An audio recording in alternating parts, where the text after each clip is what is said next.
Xin chào cả nhà đã trở lại với kênh Cuộc Sống tại Quốc gia Hạnh Phúc. Video hôm nay thì mình sẽ chia sẻ với cả nhà về các dạng nhà thuê ở tại bên Phần Lan, gồm có những vấn đề gì.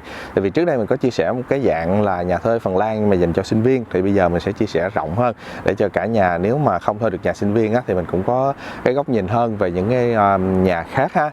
Và trước khi chia sẻ video thì mình xin phép cả nhà là hôm nay mình đội nón với đeo mắt kiếng tại vì nắng hơi khá nhiều. Rồi thì trong nội dung chính video hôm nay mình sẽ chia sẻ là 5 phần. Đầu tiên là các dạng nhà ở tại Phần Lan. Thứ hai đó chính là giá nhà. Thứ ba là giá điện, nước, internet và cái cách lắp đặt nếu mà nhà đã không có sẵn. Cái thứ tư đó chính là tham quan bên trong một căn nhà, nó có những cái gì sẵn ở trong căn nhà. Thứ năm là những cái dịch vụ miễn phí của căn nhà như thế nào. Rồi thì bây giờ mình mời cả nhà cùng vào video nhé. Welcome to Life in Happy Country Channel. Một thứ nhất đó chính là các dạng nhà thuê ở tại Phần Lan. Thì chúng ta sẽ có 3 dạng, đó là nhà thuê tư nhân nè, và nhà thuê giá rẻ hỗ trợ cho người có thu nhập thấp, và nhà thuê giá rẻ dành cho sinh viên.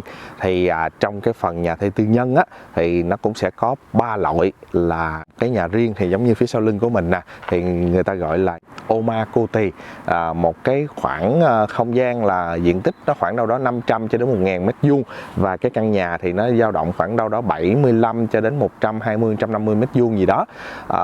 Thì cái dạng nhà này khá là đắt tiền, bởi vì cái chi phí mà dịch vụ để mà vận hành, rồi đóng phí, rồi mùa đông sưởi này nọ rồi đó, rồi những dịch vụ xung quanh nữa, và mọi thứ thì chúng ta phải tự chi trả hết. Cho nên là cái dạng nhà này thì mình thấy là cái nhu cầu thuê của người ta không cao, trừ khi là nhà người ta đông quá, người ta muốn ở rộng rãi hoặc là tài chính người ta không phải là vấn đề. Thì cái dạng nhà thứ hai đó chính là nhà liền kề, thì tiếng Phần Lan gọi là Rivitalo.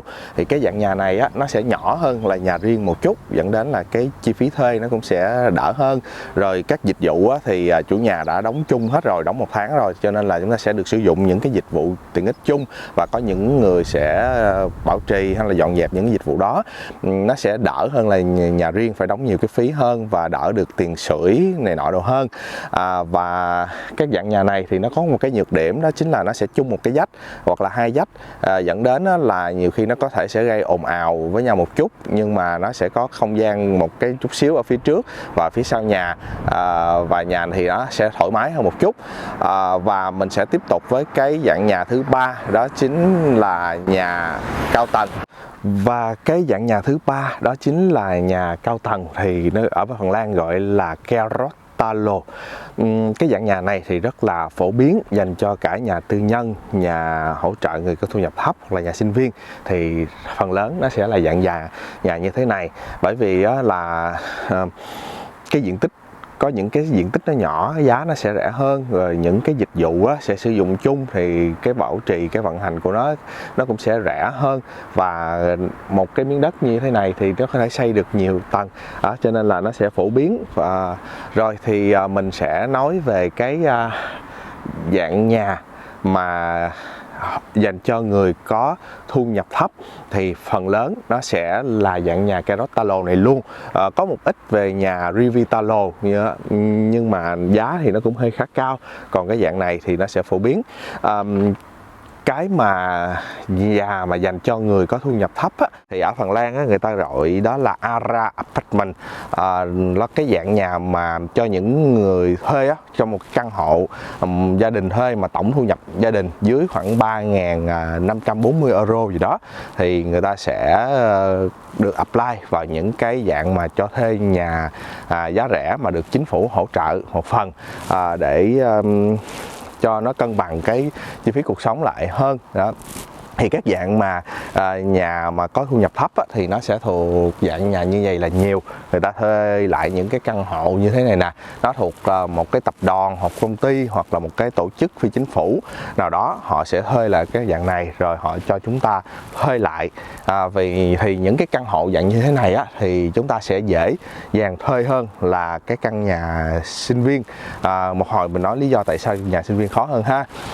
Và cái dạng nhà này thì chúng ta được được cái giá nó sẽ tốt hơn một chút so với nhà tư nhân, nhưng mà bạn vẫn phải trả hết tất cả các chi phí về dịch vụ nước nè, điện nè, internet nè, sauna nè, rồi bãi đậu xe nè, nhiều cái chi phí dịch vụ bạn phải trả. Được cái là cái giá nhà thuê nhà của mình nó thấp hơn nhà tư nhân một chút, và diện tích nhà nó vừa phải, và coi như đó là cái sự trợ giá của chính phủ dành cho cái dạng nhà người có thu nhập thấp. Thì bạn có thể lên mạng để bạn search đó là Ara Apartment, thì ở mỗi thành phố nó sẽ có một cái trang web riêng của thành phố đó, thì bạn vào đó bạn nộp đơn, bạn đăng ký là thuê nhà đó, thì người ta sẽ xét duyệt trên những cái hồ sơ mà người ta yêu cầu đó, thì phù hợp thì bạn sẽ được duyệt.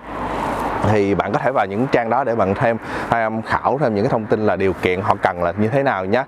Tiếp theo đó chính là cái dạng nhà dành cho sinh viên, thì mình mời chờ cả nhà cùng tham khảo tiếp nhé.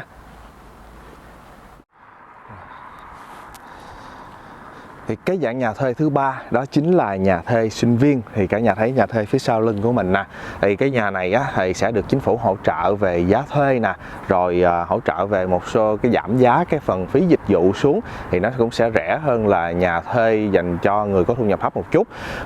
Một cái nữa đó chính là nó sẽ có những cái size nhỏ, cái diện tích nó nhỏ hơn, dẫn đến là cái giá thuê căn nhà nó sẽ rẻ hơn. Và trong cái nhà thuê sinh viên này nó cũng sẽ có 3 loại, đó chính là phòng xe, có nghĩa là nó sẽ có 2 phòng hoặc là 3 phòng chung với nhau và sử dụng bếp và toilet chung.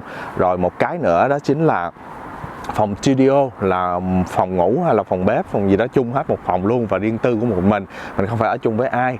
Và một dạng nữa đó chính là phòng gia đình, rồi nó sẽ có phòng ngủ, 1 phòng ngủ, 2 phòng ngủ và một cái phòng khách. Thì ở Phần Lan người ta quy định phòng khách cũng là 1 phòng luôn, cho nên là bạn thuê nhà mà 2 phòng có nghĩa là 1 phòng ngủ 1 phòng khách đó.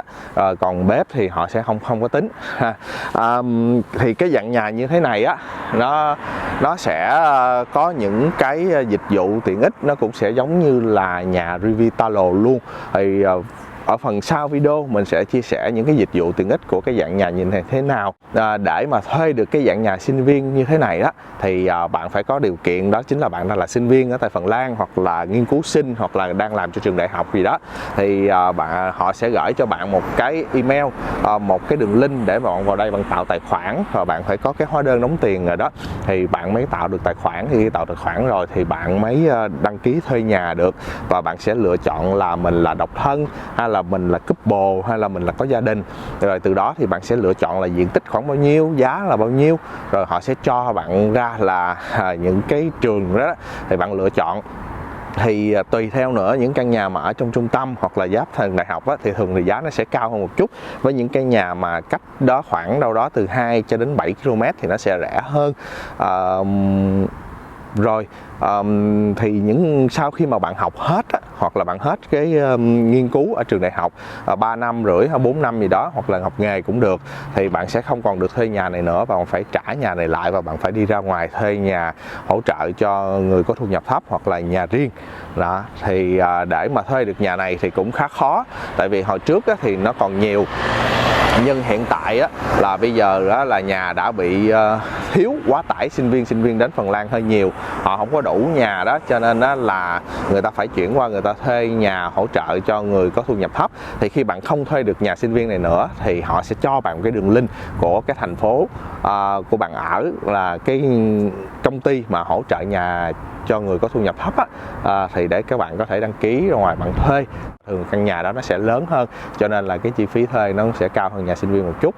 Rồi thì mình mời cả nhà cùng tiếp tục vào phần 2, đó chính là chi phí thuê nhà của các dạng nhà như thế nào nhé. Thì mình sẽ nói về giá thuê nhà ở tại bên Phần Lan nhé. Về giá thuê nhà thì để mình coi những cái thông tin ở đây mình chia sẻ cho nó cụ thể con số hơn. Thì về nhà tư nhân ở thủ đô Helsinki đó thì giá thuê nhà trung bình là khoảng 20 euro mét vuông. Giá này được update trong năm 2024. Còn những cái giá thuê nhà mà không có nằm được ở trong cái phần mà hỗ trợ của thành phố, giống như là gọi là nhà thuê giá rẻ đó, cho thu nhập thấp thì nó có thể là lên tới 22,4 euro một mét vuông. Còn những thành phố lớn khác giống như là Espoo nè, Vantaa, Tampere, Turku thì cái giá thuê có thể thấp hơn Helsinki, nhưng mà vào cái năm quý 4 năm 2014 á, thì giá thuê nhà cho căn hộ không có trợ cấp ở Tampere là 17 euro một mét vuông, Turku là 16,57 euro một mét vuông. Ở các khu vực khác á, thì giá thuê có thể thấp hơn nhiều so với những cái thành phố lớn như thế này, và giá thuê á, nó cũng sẽ tùy thuộc vào cái khu vực là bạn thuê, là căn nhà đó là ở trung tâm hay không, gần trường đại học hay không, nhà đó là nhà mới xây hay không, rồi có thang máy hay không, thì nó sẽ có thể là chênh lệch nhau một vài euro một mét vuông nữa. Còn đối với những cái thành phố trung bình á, thì nhà thuê tư nhân là giá nó khoảng 13 euro một mét vuông. Những thành phố càng nhỏ thì có thể nó sẽ down xuống một chút xíu nữa. Đối với nhà mà hỗ trợ giá rẻ đó thì về thành phố trung bình như mình nè, thì giá nó dao động đâu đó khoảng 12 euro một mét vuông. Còn đối với nhà mà sinh viên như thế này thì giá thuê nó dao động khoảng 11 euro một mét vuông. Tùy cái khu vực ở nữa nha, nó có thể cao hay thấp nữa. Thì giống như là mình đang ở khu vực này là khu vực cách trung tâm khoảng 3,5 cây số và cách trường đại học khoảng 3,5 cây số, thì cái giá thuê của mình là gọi là rẻ nhất ở cái khu vực này rồi. Nó chỉ dao động khoảng 11 euro một mét vuông. Nhưng mà mình ở trong trung tâm á, hoặc là kế trường đại học thì nó có thể là tới 11,5, 12 euro một mét vuông lận.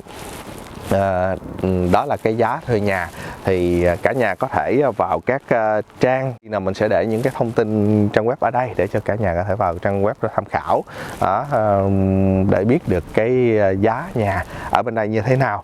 Chi phí tiền nhà của mình là 45,3 euro, cộng với phí dịch vụ của hai vợ chồng mình, 3 đứa con mình, thì tổng là mình phải trả 55,5 euro cho một căn hộ 41 mét vuông là cố định hàng tháng như vậy luôn. Còn đối với những bạn thuê nhà ngoài đó thì gọi là nhà hỗ trợ cho người có thu nhập thấp, thì cái căn nhà thường nó sẽ lớn hơn, nó khoảng 60 cho đến 75 mét vuông, cho nên là mình thấy cái diện tích á, thì cái chi phí thuê á, nó chênh lệch nhau 1 euro hoặc là 50 cent thôi, chứ nó cho 1 mét vuông nó cũng không nhiều. Nhưng mà các bạn phải trả thêm tiền điện, từ kéo tiền điện nè, và trả khoản tiền nước và tiền sauna, cho nên là tiền các bạn trả một tháng hình như nó dao động khoảng là gần 700 euro cho với cái căn phòng mà khoảng 60 hơn 60 mét vuông một chút. Thì để cả nhà hình dung thì nó cũng không chênh lệch nhau nhiều lắm, nhưng mà cái căn nhà nó to hơn cho nên là cái chi phí thuê nó sẽ lớn hơn, trong khi cái income, cái thu nhập của mình chưa có. Thì đối với những bạn cần tiết kiệm á, thì mình thấy thuê nhà sinh viên nó sẽ ok hơn. Còn đối với những bạn mà tài chính thoải mái á, thì mình thuê nhà hỗ trợ cho người có thu nhập thấp á, thì nó sẽ thoải mái hơn một chút vì nhà nó rộng rãi hơn. Rồi thì bây giờ mình sẽ mời cả nhà tiếp về cái phần là về điện, nước và internet, và nếu mà căn nhà không có sẵn thì chúng ta phải làm như thế nào nhé. Bây giờ mình sẽ nói về cái phần điện, nước và net ở tại bên Phần Lan. Thì nếu mà bạn thuê nhà sinh viên, có một số nhà sinh viên á, thì người ta sẽ có sẵn điện, net cho mình luôn, và tiền nước thì nằm trong phần dịch vụ rồi. Còn nếu mà một số nơi mình thuê không có thì mình phải ký hợp đồng điện, hoặc là mình thuê nhà mà hỗ trợ cho người thu nhập thấp á, hoặc là nhà riêng á, thì mình phải tự đi kết nối điện, ký hợp đồng điện và internet. Rồi thì đây là cái phòng điện. Điện ở đây á, chúng ta sẽ có 3 dạng hợp đồng điện khi mà mình ký với một công ty điện. Thì mình ký với những cái công ty nào thì mình sẽ để cái đường link một số cái công ty ở đây để cho cả nhà có thể tự vào tham khảo thêm ha. Khi mà mình ký hợp đồng với công ty điện thì mình có 3 gói. Thì gói đầu tiên đó là gói cố định. Cái gói thứ hai đó chính là xài theo thị trường, có nghĩa là có thời điểm thì nó sẽ cao, có thời điểm nó sẽ thấp. Thì khi mà điện nó quá tải thì họ cần mình xài thì có thể là mình không phải tốn tiền, hoặc là họ còn trả tiền lại cho mình luôn. Có tháng nhiều khi bạn xài bạn không có tốn tiền đồng nào hết, nhưng mà bạn vẫn phải trả cái tiền đó, gọi là cái tiền gọi là hạ tầng á, nó gọi là truyền tải. Một hồi mình nói rõ về cái phần này ha. Và còn một cái gói nữa đó chính là gói 50-50, có nghĩa là bạn phải trả 50 cố định, còn 50 còn lại nó sẽ theo giá thị trường. Thì tùy theo bạn lựa chọn. Còn nếu mà bạn thích tiết kiệm á, thì thường á là ban đêm hoặc là cuối tuần thì điện nó sẽ rẻ. Rồi nó có những cái app bạn phải theo dõi, thì khi nào nó rẻ thì bạn xài thì bạn sẽ tiết kiệm được. Rồi thì khi mà mình xài điện á, thì mình sẽ có hai cái bill hoặc tiền điện. Nó sẽ khác ở Việt Nam mình là do công ty điện lực Việt Nam mình là độc quyền, cho nên là cả hạ đường truyền tải và lưới điện đưa vào cho mình xài á, là họ tính chung vô luôn. Nhưng ở Phần Lan này đó là đường truyền tải, có nghĩa là người ta kéo điện sẵn đến cái căn hộ tính nhà cho mình luôn, và đó là đường truyền tải nhưng mà không có điện. Nếu họ đi dây đó thì mình phải trả tiền mà mình thuê cái đường dây đó. Còn và một cái là mình sẽ lựa chọn những cái công ty mà cung cấp điện ở đây để mà họ bán điện cho mình. Thì mình sẽ ký 3 cái dạng hợp đồng mình mới nói lúc nãy. Lúc đó thì mình sẽ có 2 cái hóa đơn về điện. Như vậy cho cả nhà dễ hiểu ha. Và có nhiều bạn mới đến hoặc là chưa đến muốn ký hợp đồng điện như thế nào, thì khi mà bạn có cái hợp đồng thuê nhà được đó, thì bạn có thể ký hợp đồng điện online vẫn được luôn. Và bạn phải chuyển tiền ký hợp đồng cho họ, thì cái này bạn có thể nhờ bạn bè ở bên đây hay gì đó chuyển tiền. Rồi còn nói về internet thì cũng có một số cái căn hộ á, là họ sẽ có internet sẵn. Thì có một số căn hộ bạn thuê thì người ta sẽ có lắp internet sẵn cho bạn luôn, và ở trong phòng nó sẽ có cái bọt mạng. Đây, ở đây là họ có những cái bọt của tivi nè, rồi những cái bọt mạng RJ45. Rồi chúng ta phải chụp tấm hình này đem ra nhà mạng, tôi nói là tôi có cái bọt này và bán cho tôi cái modem và cái gói mạng nào hay không để mình có thể xài được. Thì đó là cách mà dễ nhất cho những bạn không rành đó. Còn không thì lúc mình thuê nhà thì nhờ người ta chụp hình những cái này lại để gửi cho mình, để mình biết là bên đây nó có internet sẵn chưa. Và khi mà bạn kết nối internet á, thì ở bên đây tùy theo cái tòa nhà họ có internet sẵn thì nó sẽ dễ cho các bạn. Còn đi đường dây sẵn vào tòa nhà rồi đó thì nó sẽ dễ. Còn nếu mà những cái nhà bạn thuê á mà người ta không có thì mình phải thuê người đào đường vào nè, hoặc là mình phải sử dụng cái modem 4G và mình bỏ cái sim 4G vào. Thì tùy theo cái cước 18 cho đến 20 mấy euro một tháng rồi đó, tùy theo cái dung lượng data 100 MB hay là 300 MB chúng ta, rồi kèm theo cả tivi nữa hay gì đó, thì các bạn có thể đến các nhà mạng để tham khảo. Còn nếu mình may mắn mình thuê nhà mà nó có sẵn cái bọt internet luôn á, thì nó sẽ rất là khỏe cho chúng ta. Video cũng đã khá dài rồi, cho nên là mình hẹn cả nhà ở phần 4 trong video tiếp theo. Mình sẽ giới thiệu bên trong cái căn nhà thuê có những cái gì và những cái dịch vụ miễn phí mà chúng ta thuê nhà nhé. See you again. Let's like, subscribe and ring the bell to follow us.